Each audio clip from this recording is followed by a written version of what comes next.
Hi hello welcome to our channel. ఇప్పుడు మనం ఈజీగా ఇంట్లోని సున్నుండలు ఎలా చేసుకోవాలో చూద్దాం. ఈ సున్నుండలకి పొట్టుతో ఉండే మినుములు అయితే బాగుంటుంది, హెల్త్కి కూడా చాలా మంచిది. ముందుగా ఒక కప్పు మినుములు తీసుకోవాలి. స్టవ్ మీద ప్యాన్ పెట్టి ఈ మినుముల్ని వేసి కొంచెం పచ్చివాసన పోయే వరకు ఏగనివ్వాలి. అలాగే కొంచెం బ్రౌన్ కలర్ వచ్చేలాగా అయ్యాక స్టవ్ ఆఫ్ చేసుకోవాలి. ఆ మినుముల్ని ఒక ప్లేట్లోకి తీసుకొని పక్కన పెట్టాలి. ఆ మినుములు చల్లారాక ఆ మిక్సీ గిన్నెలోకి తీసుకొని మిక్సీ పట్టాలి.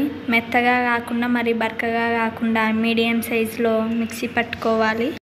ఇలా నేను చూపించిన విధంగా మిక్సీ పట్టుకోవాలి. తర్వాత ఒక బెల్లం గడ్డ తీసుకొని దాన్ని మెత్తగా దంచుకోవాలి. తర్వాత దానిని కూడా మిక్సీ గిన్నెలో వేసి మిక్సీ పట్టుకోవాలి.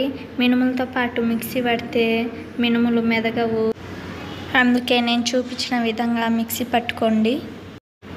బెల్లం కూడా మెదిగాక దానిని ఒక ప్లేట్లోకి తీసుకొని నెయ్యిని కాంచుకొని కొంచెం కొంచెం వేసుకుంటూ కలుపుకోవాలి. ఇలా నేను చూపించిన విధంగా కొంచెం కొంచెం వేసుకుంటూ చిన్న చిన్న ఉండల్లాగా చేసుకోవాలి. ఒకేసారి కనుక వేస్తే నెయ్యి చాలా ఎక్కువ అయ్యి టేస్ట్ బాగోదు.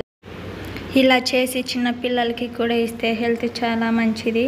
అలాగే మనం కూడా డైలీ ఒకటి తీసుకుంటే హెల్త్కి చాలా మంచిది.